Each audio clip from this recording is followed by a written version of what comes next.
தான் என்ற அகந்தையை அழித்த இடம் அந்த இடம். ஆணவத்தை அழித்த இடம் தான் அந்த இடம். தீபத்தை ஏன் அந்த நாளில் தான் ஏற்றணும், அது கார்த்திகை மாதம் தான் ஏன் ஏற்றணும் அப்படின்னு ஒரு காரணம் இருக்குது. அந்த திருவண்ணாமலைக்கு எல்லைக்குள்ளே போயிட்டீங்கன்னா நான் அப்படின்ற ஒரு விஷயம் இருக்கக்கூடாது. அப்படி இருந்தால் நிச்சயமாக அது கால பைரவர் அழிச்சு விட்டுருவாரு. மற்ற ஊரில் நீங்கள் சிவலிங்கத்தை பார்த்து வழிபடுற விஷயங்கள் வேறு. அண்ணாமலையார் அப்படின்னு சொல்லும்போது மலை தான் அங்கே சிவன். மலையை பார்த்தாவே நீங்கள் சிவனை பார்த்தா அர்த்தம். கர்ம வினையை எரிக்கக்கூடிய இடம் தான் திருவண்ணாமலை. உங்களுடைய கர்மாவை எரித்து மோட்சத்தை அளிக்கக்கூடிய தெய்வம்.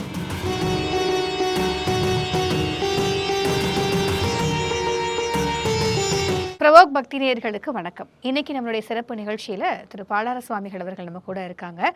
கார்த்திகை தீபத்தினுடைய பலன்கள் என்னென்ன அப்படிங்கறத பத்தி அவர்கிட்ட நம்ம விரிவா கேட்டு தெரிஞ்சுக்கலாம். ஐயா வணக்கம். வணக்கம். வணக்கம். நல்லா இருக்கீங்களா? நல்லா இருக்குமா. முக்கியமான ஒரு பண்டிகை அப்படின்னு நம்ம எடுத்துட்டோம்னா தீபகார்த்திகை இன்னும் கொஞ்சம் நாள்ல வர இருக்கு. ஆனா இந்த தீபகார்த்திகையினுடைய மகிமைகள் என்ன அப்படிங்கிறது நிறைய பேருக்கு தெரியாமையும் இருக்கு. இன்னும் அடுத்த ஜென்ரேஷன் மக்களுக்குலாம் பார்த்தீங்கன்னா இது எதுக்காக நம்ம வீட்டில் பண்றோம், என்னென்ன பண்ணணும், இல்லை இது எப்படி நம்ம முறையா கொண்டு போகணும் அப்படிங்கிற விஷயங்களே தெரியாம இருக்கு.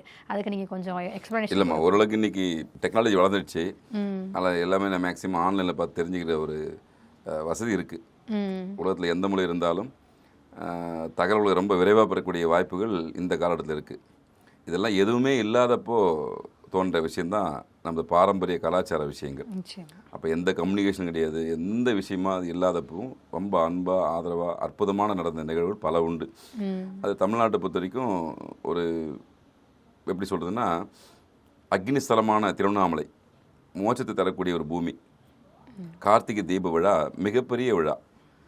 அது இன்றைக்கி கிரிவலம் இன்றைக்கி ரொம்ப ஃபேமஸ் ஆகிடுச்சு. ஆனால் திருவண்ணாமலையை பொறுத்த வரைக்கும், அண்ணாமலையாரை பொறுத்த வரைக்கும், அருணாசலேஸ்வரரை பொறுத்த வரைக்கும் அங்கே தீப திருவிழா தான் மிக முக்கியத்துவம் வாய்ந்த திருவிழா. அதுதான் பெரியாட்டி முதல்ல. அதுக்கப்புறம் பல பிரபலங்கள் பல விஷயங்கள் கிரிவல பாதையில் வந்ததுனால இன்றைக்கி கிரிவல பாதையில் ஏகப்பட்ட கூட்டம், ஏகப்பட்ட நெருக்கடி ஆகிடுச்சு.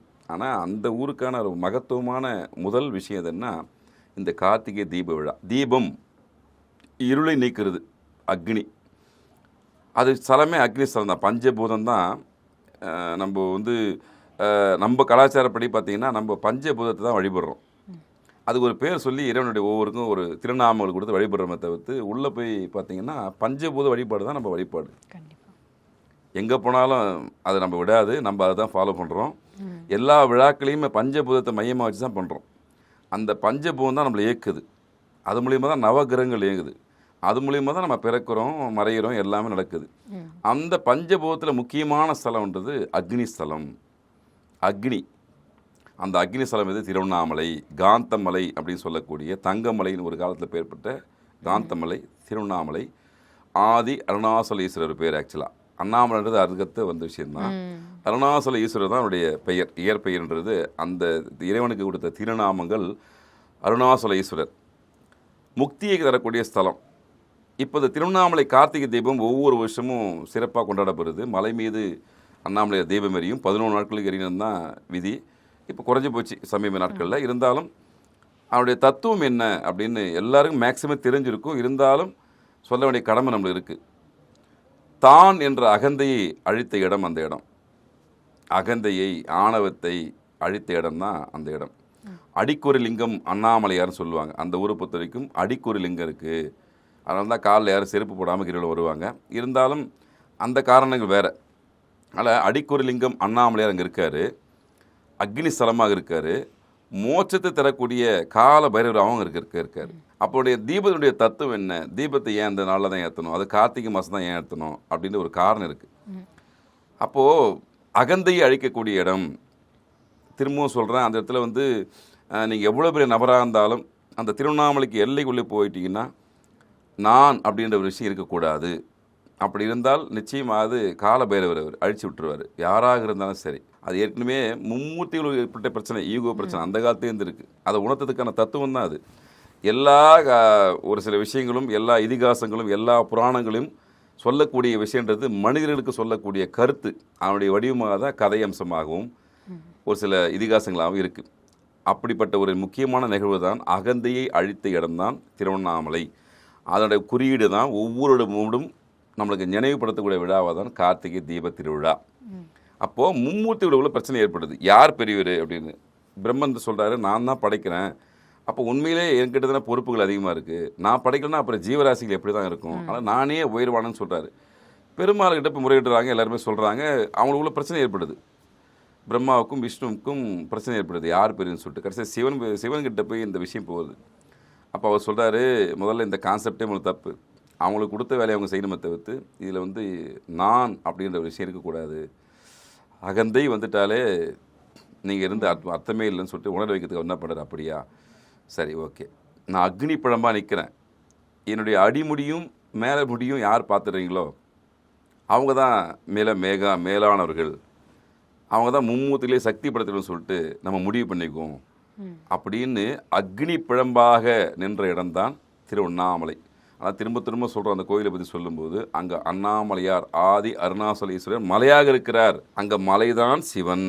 அந்த மலையை பார்த்தாவே சிவனை பார்த்து கணக்கு. மற்ற ஊரில் நீங்கள் சிவலிங்கத்தை பார்த்து வழிபடுற விஷயங்கள் வேறு. அண்ணாமலையார் அப்படின்னு சொல்லும்போது மலைதான் அங்கே சிவன். மலையை பார்த்தாவே நீங்கள் சிவனை பார்த்தா அர்த்தம். அப்போ அக்னி பிழம்பாக அவர் நிற்கிறார். அப்போ பிரம்மதேவன் உடனே என்ன பண்ணுறாருன்னா, சரி எப்படியும் அடிமுடியை பார்த்தோம்னோ நம்ம மேல் நோக்கி போவோம்னு சொல்லிட்டு பறக்கிறாரு. முடியல, பல யுகங்களாக போகிறாரு. இடையில தாழம் போகும்போது அந்த கதை உண்மையாக நடந்த விஷயம், அதுக்கான ஆதாரங்கள் இருக்குது. அந்த பிரம்மா கையில் வச்ச சிவலிங்கம் இன்றைக்கும் ஆதி அருணாசல் அண்ணாமலையில் இருக்குது. அப்போது துணைக்கு கூப்பிட்றாரு, ஐயா நான் ரொம்ப நாள் நீண்ட நாள் பயணம் பண்ணுறேன், கடைசியில் அவருடைய மேலே வந்து போகவே முடியல. இப்போ தாழம்பூட சொல்கிறார், நீ எத்தனை வருஷமாக அங்கேருந்து வரேன்னு கேட்குறாரு. நான் பல நூற்றாண்டுகளாக வரேன்னு சொல்லும்போது எனக்காக ஒரு பொய் சொல்லு, நான் மேலே வந்து சீனுடைய மேலில் பார்த்துட்டேன்னு சொல்லுன்னு சொல்லி கூட துணைக்கு ஆளை கூட்டின்னு வந்து சொல்லிடுறாரு. போய் நிறுவனம் ஆகிடுது. சிவனுக்கு கோபம் வந்துடுது. அப்போ தான் தாழம்பூ சபிக்கிறாரு, நீ எந்த பூஜைக்குமே உகந்ததாக இருக்க மாட்டேன், நீ பொய் சொல்லலான்னு சொல்லிட்டு இன்னி வரைக்கும் அதான் தாழம்பூ நம்ம பயன்படுத்த மாட்டோம். அதில் சர்ப்பங்கள் இருக்குன்னு தத்துவம், அதனால் யாருமே தொட மாட்டோம் தாழம்பூ. அவருடைய சாபம், பிரம்மாவுக்கு சாபம் இருக்காரு, தவறு நீ செஞ்சது அப்படின்னு சொல்லிட்டு. சரி, அப்போ விஷ்ணு பகவான் என்ன பண்ணுறாரு அப்படின்னு தான், அதான் மிகப்பெரிய தத்துவம். வராக மூர்த்தியாக பூமிக்குள்ளே போகிறாரு. வராக அவதாரம் அங்கே தான் அடுத்த விஷயம். பன்றி உருவம் எடுத்து அடிமுடியை காணுவதற்காக உள்ளே போகிறாரு. லேசாக தொடரும் வந்துடுறாரு. அப்போ சிவனே வந்துடுறாரு, பெருமாளே நீ என்னுடைய பாதத்தை தொடக்கூடாது, அது சரியில்லை, எழுந்துரு, எல்லாரும் இங்கே ஒன்று தான், சர்வமும் சிவமயம்தான், நீயும் ஒன்று தான், நானும் ஒன்று தான், ஏகன் அநேகன், எல்லாமே நம்ம ஒருத்தர் தான், ஈகோ இருக்கக்கூடாது அப்படின்னு விஷ்ணு அரவணைச்சிக்கிறாரு. பிரம்மா தன்னுடைய தவறை உணர்றாரு, ஐயோ நான் பெரிய தப்பு பண்ணிட்டேன், நான் என்ன பண்ணுறதுன்னு, நீ பண்ணது மிகப்பெரிய தவறு தான், இருந்தாலும் மன்னிப்பு உண்டு அப்படின்னு சொல்லிட்டு தவம் இருன்னு சொல்லும்போது சிவபெருமானை நோக்கி தவம் இருக்கிறதுக்காக அவர் கையால் ஒரு லிங்கத்தை வடிவமைக்கிறார். அந்த லிங்கம் தான் இன்னைக்கு கிரிவல பாதையில் பார்த்தீங்கன்னா அடி அண்ணாமலை அப்படின்ற இடத்துல ஆதி அருணாசலேஸ்வரன் கோயில் இருக்கும். அது பிரம்மதேவனாக அவரால் கையால் செய்யப்பட்ட சிவலிங்கம். அவர் பூஜித்து பாப விமோசனம் பெற்ற இடம் தான் அந்த இடம். அப்போது அந்த அக்னி பிழம்பாக அவர் நின்னது தான் நம்ம கார்த்திகை தீபமாக கொண்டாடுகிறோம். அக்னி அனைத்தையும் எரிக்கும். திரும்பவும் சொல்கிறேன், அந்த இடத்துல வந்து நிறைய பேர் ஐயன் சிவனுக்கிட்ட வந்து எனக்கு இது வேணும் அதுன்னு கேட்பாங்க. என்னை பொறுத்த வரைக்கும் நீங்கள் அவர்கிட்ட அதை கேட்கக்கூடாது. அவர் பரம்பொருள். கர்ம வினையை எரிக்கக்கூடிய இடம் தான் திருவண்ணாமலை. உங்களுடைய கர்மாவை எரித்து மோட்சத்தை அளிக்கக்கூடிய தெய்வம். அப்போ அந்த கர்மாவை எரிக்கக்கூடிய அகந்தை அழிக்கக்கூடிய நாளாக தான் இந்த கார்த்திகை தீப விழா ஒவ்வொருவரும் கொண்டாடப்படுகிறது. ஏகன் அநேகன். சமீபத்திலோட எனக்கு தெரிஞ்சு ஒரு 8 வருஷம் இருக்கு நினைக்கிறேன், ரஷ்யாலேயோ எங்கேயோ இந்த அணுவை பற்றி ஆராய்ச்சி மேற்கொண்டாங்க. அணுவை பிளந்தா என்ன வரும்னு சொல்லிட்டு, ஒரு அணு பிளந்தா இன்னொரு 10 மாறுது. கடைசியில் அது உண்மையான அணு எதுன்னு அவளால் கண்டுபிடிக்க முடியாமல் அந்த துகளுக்கு பேர் கடவுள் துகள் வச்சுட்டாங்க. நம்ம பிரபஞ்சம் ஏற்கனவே அணுக்களால் உருவாக்கப்பட்டது தான். ஏகன் தத்துவம் நம்ம ஏற்கனவே நம்மகிட்ட இருக்குது. அதை உணர்த்தும் வகையில் அன்னைக்கு 3ஆம் தேதி காலையில் பரணி தீபம் ஏற்றுவாங்க. ஒரு தீபத்திலிருந்து 5 தீபத்தை ஏற்றுவார்கள். அந்த 5 தீபத்தை ஒரு தீபமாக மாற்றி மேலே போய் தீபம் ஏற்றுவாங்க. மிகப்பெரிய தத்துவம் ஏகன் அநேகன் அப்படின்ற தத்துவத்தை உணர்த்தக்கூடிய ஒரு விஷயம்தான் இந்த திருவண்ணாமலை கார்த்திகை தீபம். அது தீப ஒளி இல்லை, உங்களுடைய கர்மாவை அழிப்பதற்காக இறைவன் எடுத்த வரம், நமக்கு கொடுத்த வரம். அப்போ அண்ணாமலையார்கிட்ட போய் என்ன கேட்கணும், ஐயா என்னுடைய கர்ம வணிக போக்கு உங்ககிட்ட வரேன், அதுக்கான வழியை காமின்னு சொல்லிட்டு அவர்கிட்ட உண்மையிலேயே நீங்கள் கேட்க வேண்டிய விஷயம் எது, பொன்னல்ல பொருள் அல்ல, அருளை கொடுங்க இறைவா சிவபெருமானே, நான் உன்னுடைய திருப்பாதைகளை வந்து சரணடைஞ்சிடுறேன். என்னுடைய கர்மா நான் தெரிந்தும் அறிந்தும் நிறைய தவறு பண்ணியிருப்பேன். மனுஷ பிறவி தவறு செய்யாமல் இருக்கிறதுக்கு வாய்ப்புகளே கிடையாது. இறைவனே தவறு செஞ்சுருக்கான். அப்போ நான் செஞ்சிட்டேன், என்னுடைய கர்மவினை அறுத்து என்னை முக்தி கொடு. அதுதான் முக்தி ஸ்தலம். திருவண்ணாமலை முக்தியை தரக்கூடிய ஸ்தலம். நினைத்தாலே முக்தி. மற்ற ஊருக்கு போயிட்டு வந்தால் தான் முக்தி. அண்ணாமலையார் நினைத்தாவே நம்ம முக்தி கிடைக்கும். அந்த வரத்தை பார்வதி தாயார் அங்கே வாங்கி வச்சுருக்காங்க. முதல்ல அந்த கிரிவலத்தை வந்தது யார்? பார்வதி தாயார் தான் முதல்ல சிவபிரமணனுக்கு கிரிவலம் வராங்க. அதுக்கப்புறம் தான் அடிமுடி சித்துன்னு ஒருத்தர் இந்த விஷயத்தை 100 வருஷத்துக்கு முன்னாடி மக்களுக்கு சொல்லி, ஐயா பார்வதி தேவியார் சிவபிரமணன் நோக்கி கிரிவலம் வந்திருக்காங்க, அப்போ கிரிவலம் வரும்போது உங்களுக்கு கர்மவினை கழியும், நல்ல விஷயங்கள் வரும், நன்மைகள் கிடைக்கும், மோட்சத்துக்கான ஒரு திறவுகோலாக இந்த கிரிவலம் அமையும் சொல்லிட்டு அடிமுடி சித்துன்னு ஒருத்தர் இருந்திருக்காரு. அவர் தான் அந்த வழியை வழிகாட்டினவர். இன்றளவும் நம்ம அதை பின்பற்றித்தான் கிரிவலம் போகிறோம். அப்போது தத்துவம் என்ன? திருவண்ணாமலைக்கு ஏன் போகணும், எதுக்கு போகணும், மகா தீபத்தை ஏன் பார்க்கணும்? நமக்குள்ள தீப ஜோதி அக்னி கணல், அக்னி தான் எல்லாத்தையும் எரிக்கக்கூடிய தன்மை யாருக்கு உண்டு? அக்னிக்கு உண்டு, சூரியனுக்கு உண்டு. அதனால் நவகிரகத்தில் நவகிரக நாயகனாக சூரியன் இருக்கிறார்.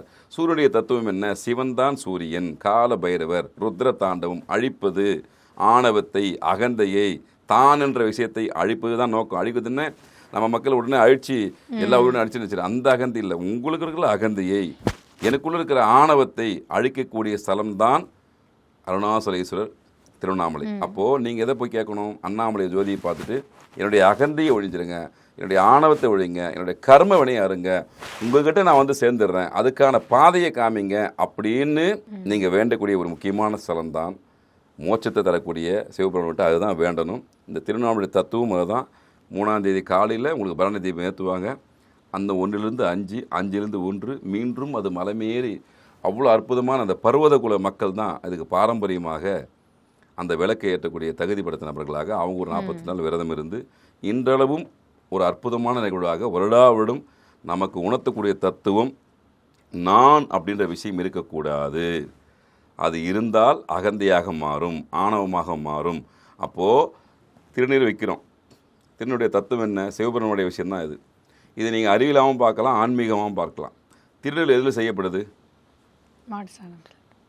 சாணத்தில் செய்யப்படுது. கரெக்டாக? ஓகே. இப்போ எதுக்கு வச்சுன்னு என்னென்னா, நித்தமும் அழிய போகிற விஷயம் நம்ம அர்த்தம். சாம்பல் இன்று இருப்பார் நாளை உள்ள இந்த பூவுலகில் முடிசாண்ட மன்னரும் முடிவில் பிடி சாம்பல் ஆவார். நான் எப்படின்னு தான் சாவ போகிறேன் அப்படின்னு தான் அதனுடைய குறியீடு தான் டெய்லி திருநீர் வைப்பது. இரவு உறக்க முடியாது. எதுக்கு? என்றிருந்தாலும் மரணம் உனக்கு நிச்சயம் உண்டு, நித்தம் மரணம் என்றைக்கும் உன்னை நோக்கி வரன்ற குறியீடு தான் இந்த நெற்றியில் திருநீர் வைப்பதும் நமக்கு இரவு நேரத்தில் உறக்கம் வருவதும். அப்போ அந்த மோட்சக்காரகன் யார்? மோட்சத்தை அளிக்கக்கூடிய தெய்வம் யாருன்னா சிவபெருமான், கால பைரவர், சூரியன். அதனுடைய தத்துவமாக விளங்கக்கூடிய தலம்தான் அக்னிஸ்தலம், பஞ்சபூதத்தில் முக்கியமான இடம். அப்போது அந்த ஆணவத்தை எரிக்கக்கூடிய இடம், அகம்பாவத்தை எரிக்கக்கூடிய இடம். அப்போ இந்த அண்ணாமலையிட்ட இந்த தீபத்திலோட நீங்கள் கேட்க வேண்டிய விஷயம், என்னுடைய அகந்தையை அழிச்சிருங்க, என்னுடைய கர்மவனை அறுத்தெறிங்க, உங்ககிட்ட வர்றதுக்கான ஒரு வாய்ப்புகளை கொடுங்கன்னு ஒவ்வொரு கார்த்திகை நாளன்றும் அந்த தீபத்தொன்றும் நீங்கள் சொல்லணும். அதனால்தான் வீடுதோறும் அந்த மாவட்டம் முழுக்கமே விளக்கேற்றுவாங்க. விளக்குன்றது விஷயன்றது இதுதான். நம்ம சும்மா ஒரு அகல் விளக்கு போடோம்னா அகல் விளக்குன்னா என்ன அர்த்தம்னா இருளை விளக்குன்னு அர்த்தம். இருளை விளக்குபவர்.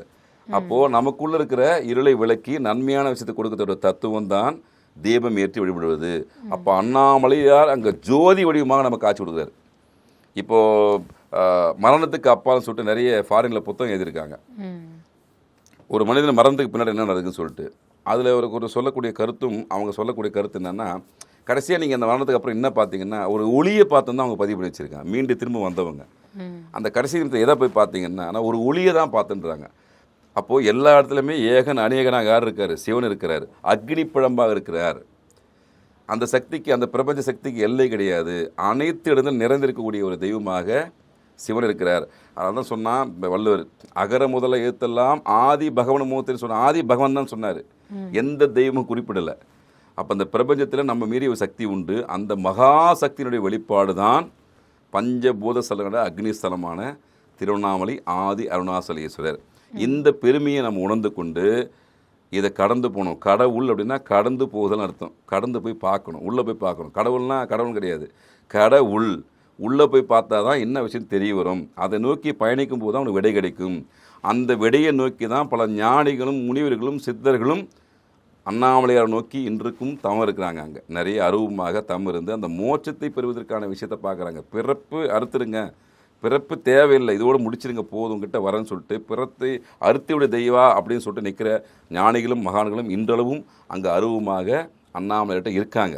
ஆனால் அந்த ஊருக்கு போகும்போது அண்ணாமலையை நோக்கி நீங்கள் சொல்ல வேண்டிய விஷயம், எனக்கு மோட்சத்தை கொடு, கர்ம வினையை அறுத்துட்டு தான் கேட்கணுமே தவிர்த்து எனக்கு கல்வியை கொடு, செல்வத்தை கொடு அப்படின்னு மேக்சிமம் கேட்காதீங்க.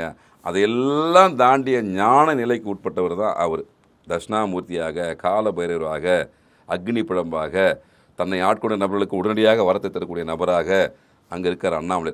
அண்ணாமலைகிட்ட வேண்டும்போது எல்லாம் உனக்கு தெரியும் அறியவா, என்னுடைய தேவைகள் இது இருந்தாலும் நான் இந்த மனித பிறப்பில் பிறந்துட்டேன், எனக்குன்னு ஒரு சில கடமைகள் பொறுப்புகள் இருக்குது, அதை நிறைவேற்றுவதற்கான ஒரு வல்லமையை கொடுங்க, ஒரு அருளை கொடுங்க, உங்களுடைய அருள் தான் நான் ஈஸியாக நிறைவேற்றுவேன், அதை தாண்டி உங்ககிட்ட வரத்துக்கான ஒரு பாதை என்கிட்ட காமிங்க அப்படின்னு. அதுதான் கிரிவல பாதை. கிரிவலம் வரும்போது நீங்கள் இந்த எண்ணத்தோடு நீங்கள் மேற்கொண்டீங்கன்னா அதுக்கான வழி என்றிருந்தாலும் ஒரு நாள் கிடைக்கும்.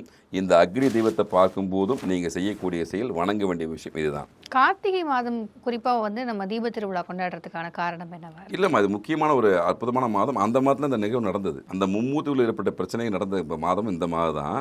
அதுக்கான வரத்தை தான் இறைவன் கொடுக்குறாரு. அப்போது அவங்க கேட்குறாங்க, ஐயா நான் யான் பெற்ற இன்பம் பெருக வைன்ற மாதிரி எல்லாருக்குமே இந்த இறைவனோட கிடைக்கணும் அப்படின்னு போது தான் சிவன் சொல்கிறார், பரவாயில்ல நான் இங்கே அக்னி படமாக இடத்துல நிற்கிறேன், சாட்சியாக நான் நிற்கிறேன். அப்போ வரக்கூடிய மக்களுக்கு நீங்கள் தான் உதாரணம். உங்களை மேற்கொண்டு அவங்க வரும்போது இது இந்த மாதத்தில் இந்த நாளில் எனக்கான விஷயத்தை நீங்கள் பண்ணும்போது அவங்களை நினைவுபடுத்தும் போது அவங்களுக்கான வரத்தை நான் அழைப்பேன். அந்த மோட்சத்துக்கான அடையத்துக்கான தீபத்தை நீங்கள் ஏற்றும் போது அது மோட்ச தீபம் தான். ஆக்சுவலாக பெருசாக மிகப்பெரிய மகா தீபம் அது பேர். அங்கே மோட்ச தீபம் ஏற்றுவாங்க. இறந்து போனவங்களுக்கு வந்து நிறைய பேருக்கு அவங்களுடைய ஆன்மா வந்து சாந்தி அடையணும், மோட்சத்துக்கு போனோம்னா மோட்ச தீபம் ஏற்றும் வழக்கமும் திருவண்ணாமலை கோயிலில் உண்டு. ஒரு காலத்தில் மலை மேலே ஏற்றினாங்க, இப்போ அலோவ் பண்ணுறதில்லை. மோட்ச தீபம் ஏற்றிக்கலாம். அதில் 2 விஷயம் உண்டு. இறந்து போன நம்மளுடைய ஆன்மா சாந்தி அடைன்னு சொல்லிட்டு அவருடைய பேரை நம்ம யார் வேணால் போய் ஏற்றலாம். உறவு முறை தான் போய் மோட்ச தீபம் ஏற்றணும் அவசியம் கிடையாது. இன்னொரு தத்துவம் இருக்குது. இப்போ நான் இறைவனுடைய பாதத்தை அடையணும்னு நினைக்கிறேன், எனக்கு நான் உயிரோடு இருக்கும்போதே நான் மோட்ச தீபம் ஏற்றலாம். அதுக்கான பர்மிஷனை அண்ணாமலையார் அந்த கோயிலுக்கு கொடுத்துருக்காரு, மற்ற எந்த கோயிலும் கிடையாது. இப்போ நான் மோட்சம் அடையணும், ஆனால் இதுக்கு பிராப்தி எனக்கு இருக்குன்னு தெரியல, ஆனாலும் உங்கள்கிட்ட நான் வரணும் போது அந்த மோட்ச தீபத்தை என்னுடைய கையால் நான் போய் ஏற்றலாம் திருவண்ணாமலையில். இவ்வளோ பெரிய அற்புதமான விஷயத்தை அண்ணாமலை நேரத்தில் கொடுத்துருக்காங்க. அதனுடைய மாதம் தான் கார்த்திகை மாதம். பரணி நட்சத்திர அன்னைக்கு வரனால தான் பேர் பரணி தீபம்.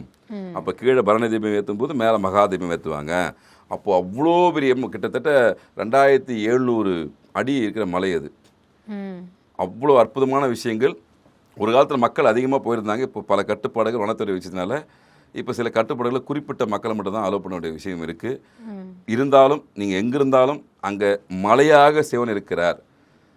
ஆனால் மலையை பார்த்து நீங்கள் கோரிக்கை வச்சாவே சிவன்கிட்ட வச்ச மாதிரி தான் அர்த்தம். இதை புரிந்து அறிந்து செயல்படும் போது நன்மை கிடைக்கும். தீப கார்த்திகை அன்னைக்கு நம்ம வீட்டில் வந்து என்னென்ன மாதிரி கண்டிப்பாக விளக்கேற்றணும். திரும்ப சொன்ன மாதிரி கர்ம வினையை அறுத்துட்டு ஒற்றை கோரிக்கை வைங்க போதும். வேறு எதுவுமே அவர்கிட்ட எல்லாம் அவருக்கு தெரியும். அவர் தெரியாத எந்த விஷயமே கிடையாது. ஆனால் ஜோதி வடிவமாக அவர் இருக்கிறார். அப்போ நம்மளும் அந்த ஜோதி வடிவமாக இருக்குன்னு சொல்லிட்டு தான் மாவட்டத்தில் எல்லா பகுதியிலையும் விளக்கேற்றுவாங்க. இன்னொரு விஷயம், அந்த 14 கிலோமீட்டரில் திசையை மேக்சிமம் திருவண்ணாமலை மக்கள் பார்க்க மாட்டாங்க. விளக்கேற்றும் போது நம்ம பொதுவாக பார்ப்போம் இல்லையா, அங்கே அப்படிலாம் கிடையாது. அண்ணாமலையாரை நோக்கி தீபம் ஏற்றிட்டு போயினே இருப்பாங்க. அதுக்கு திசையெல்லாம் பார்க்க மாட்டாங்க. வடக்கு ஏற்றணும் தெற்கு ஏற்றணும்லாம் நேதியெல்லாம் திருவண்ணாமலை பொறுத்தவரைக்கும் கிடையாது. அண்ணாமலையாரை பார்த்துட்டோமா ஒரு விளக்கு ஏற்றணுமா கொளுத்தணுமான்னு வணங்கிட்டு போயினே இருப்பாங்க. அதுதான் உண்மையான நேதி. அங்கே மலையாக ஜோதி வடிவாக அக்னி பிழம்பாக நமக்கு சாட்சியாக இருக்கக்கூடிய தெய்வமாக அங்கே சிவபெருமன் இருக்கார். அவர்கிட்ட கர்ம வினையை போக்குங்க இறைவான்னு கேட்டால் அதுக்கான வழியை ஒரு நாள் கண்டிப்பாக காண்பிப்பார். இப்போ கோயில்களில் வந்து தீப திருநாள் அன்னைக்கு சொக்கப்பனை ஏற்றுற வழக்கமும் இங்கே நிறைய வழக்கம் இருக்குதுமா. பாரம்பரியத்தில் நிறைய வழக்கம் உண்டு. அன்றைக்கி நிறைய பேர் பார்த்தீங்கன்னா அந்த கரும்பில் இந்த குழந்தை பிறப்புக்கு நிறைய பேர் வேண்டி நிற்பாங்க. அவங்களுக்கு அது நிறைவேற்றுச்சுன்னா அந்த தொட்டிலில் போட்டு கரும்பு தொட்டில் போட்டு கூட்டின்னு வருவாங்க. அங்கே அது உள்ளூர் மக்களுக்கு தெரியும் அந்த கரும்பு தொட்டில் விஷயம். எனக்கு குழந்தை பிறகு வேண்டிவாங்க. கண்டிப்பாக வந்துச்சுன்னா அன்னைக்கு இந்த 10 நாட்கள் நிகழ்வில் நீங்கள் ஊர் முழுக்க பார்க்கலாம். அங்கங்கே வந்து கரும்பு தொட்டியில் எடுத்துட்டு குழந்தை இது பண்ணுவாங்க. அந்த வேண்டுதல் பலிக்கும். அந்த இடத்துல இந்த வருஷம் நீ ஒரு பிரார்த்தனை அவர்கிட்ட வச்சுட்டு போகிறீங்கன்னா நிச்சயமாக அடுத்த வருஷம் பலிக்கும். அதுக்கு பிராச்சித்தமாக உள்ளூர் மக்கள் செய்யக்கூடிய முக்கியமான விஷயந்தான் இந்த கரும்பு வந்து குழந்தை எடுத்துன்னு வருவாங்க. இது போல் பல சம்பவங்கள் இருக்குது. ஒரு குறிப்பிட்ட விஷயம் மட்டுமே அண்ணாமலைகிட்ட கிடையாது. சூட்சமான பல விஷயங்கள் நடக்குது, அருவமான பல விஷயம் நடக்குது. எல்லாமே மக்களுக்கு சொல்ல முடியாது. அவங்களா அங்கே போய் உணரும்போது தெரியும். இது உணர்தல் தானே, இறைவன உணர்தல் தான். ஒருத்தர் சொல்லி ஒருத்தர் வர்றதில்லை. எனக்கான அனுபவம் எதுவோ அது வரும்போது நான் அமைதியாகிடுவேன். அந்த அனுபவத்தை தேடி தான் ஞானிகளும் சித்தர்களும் போனாங்க. கடுமையாக தவம் இருக்காங்க. இப்போ நான் பல பதிவில் சொல்லியிருப்பேன், சிவன் கோயிலில் போனால் சண்டிகேஸ்வரர் ஒரு பக்கம் இருப்பார். அவர் செவிட்டு சாமின்னு மக்கள் போய் அங்கே சிட்டிக்கு போடுவாங்க, கை தட்டுவாங்க. அவர் சண்டிகேஸ்வரர், அவரை நோக்கி கடுமையாக தவம் இருக்காரு. அவரை நீங்கள் வாழ்த்தி வணங்கி ஐயா என்னுடைய கோரிக்கையும் ஐயா கிட்ட சொல்லுங்கன்னு சொல்லிட்டு வரணுமே தவிர்த்து அங்கே போய் கை தட்டுறது, இது மாதிரி நிறைய விஷயங்கள் மக்களுக்கு அறியாமல் செய்கிறாங்க. அது புரிஞ்சு செய்ய. அவர் பேர் சண்டிகேஸ்வரர், கடுமையான தவம் இருக்கார், அவரை பார்க்கணும்னு சொல்லிட்டு தடம் இருக்கார். அதே மாதிரி துவாரகபாலர்கள், அவங்க எவ்வளோ பெரிய பதவி, இறைவனை காக்கக்கூடிய பொறுப்பு இருந்துச்சுன்னா அப்போ எத்தனை யுகமாக அவங்க தவம் இருந்து வரத்தை வாங்கியிருப்பாங்க. சாதாரண நபர்கள் அவங்களுக்கு ஒரு வணக்கம் வச்சுட்டு போகணும். ஐயா நான் போய் பார்க்க போகிறேன், ஐயா நீங்கள் அனுமதி கொடுங்கன்னு சொல்லிட்டு அவங்கள்ட்ட அனுமதி பெற்று இறைவனை சந்திக்கும் போது உங்களுக்கு பரிபூர்ணமான பலன் கிடைக்கும். ஆனால் இந்த கார்த்திகை தீபத்தில் நீங்கள் வைக்க வேண்டிய விஷயம், இறைவா என்னுடைய ஆணவத்தை ஒழித்து விடு, கர்மாவை கழித்து விடு, மோட்சத்தை கொடுத்து விடு, இதுதான் நீங்கள் வைக்கிற கோரிக்கையாக இருக்க வேண்டும். திருவண்ணாமலைக்கு போனாலே கடன் தொல்லைகள் தீரும் அப்படிங்கிற ஒரு மனநிலை நிறைய சொல்லப்பட்டுக்கிட்டே வருது. அது எங்களை பொறுத்தவரைக்கும் திரும்ப சொல்கிறோம், அது மோட்ச பூமி. அது இதுக்குன்னு தனித்தனி நிவர்த்தி ஸ்தலம் இருக்குது. ராகுகான ஸ்தலம் இருக்குது, சந்திரனுக்கான ஸ்தலம் இருக்குது, சூரியனுக்கான ஸ்தலம் ஓடு இருக்குது. இங்கே சிவன் அக்னி படமாக நிற்கிறாரு. நவகிரக நாயகன் சூரியன் தான். அப்போ அக்னி எரித்து விடுவார். எதை? உன்னுடைய ஆணவத்தை எரிப்பார், அகந்தை எரிப்பார். அப்போ நீங்கள் அதை கேட்கணும். ஞான நிலையினருக்கு வரக்கூடிய விஷயத்தில் நீங்கள் வாழ்வில் நடக்கக்கூடிய ஒரு சாதாரண விஷயம் தான் கடன் சார்ந்த விஷயம், பொருளாதார சார்ந்த விஷயம். அதுக்கு தனித்தனி முறையில் அவங்க ஜாதகத்தை பார்த்து அதுக்கான பிரித்திக்கான இடங்கள் நிறைய இருக்குது. இவர்கிட்ட போகும்போது இவருடைய தத்துவம் அதுதான். அந்த அக்னி பூமி, அதாவது இறைவன்கிட்ட நீங்கள் வரம் கேட்கறது வேறு விஷயம். கடனை தீர்த்து வேறைவா, திருமணத்தை நடத்தி வேறைவான்னு சொல்லிட்டு நீங்கள் உரிமையோடு கேட்கலாம். நம்ம இறைவன் அவர், நீ தான் அவர் தான் நீ, அது வேறு விஷயம். ஆனால் அந்த பூமிக்கான தத்துவம் எது அப்படின்னா, கர்மவனையை அறுத்து மோட்சத்தை தரக்கூடிய பூமி தான் அது பிரதானமான இடம். ஆனால் நீங்கள் வேண்டல் வைக்கல, அந்த தவறு கிடையாது. நடந்தால் சந்தோஷம், நடக்கும், அது வேறு விஷயம். ஆனால் முக்கியமான விஷயன்றது கர்மவனையை அறுக்கக்கூடிய இடம்ன்றதை மெயினில் வச்சுட்டு நீங்கள் இறைவன்கிட்ட வரத்தை கேட்கலாம். மிக்க நன்றி ஐயா. அந்த தீப திருநாள் அன்னைக்கு நாங்கள் அண்ணாமலையாரை பற்றி உங்கள் மூலியமாக தெரிஞ்சுக்கிட்டது எங்களுக்கு மகிழ்ச்சி. நன்றி.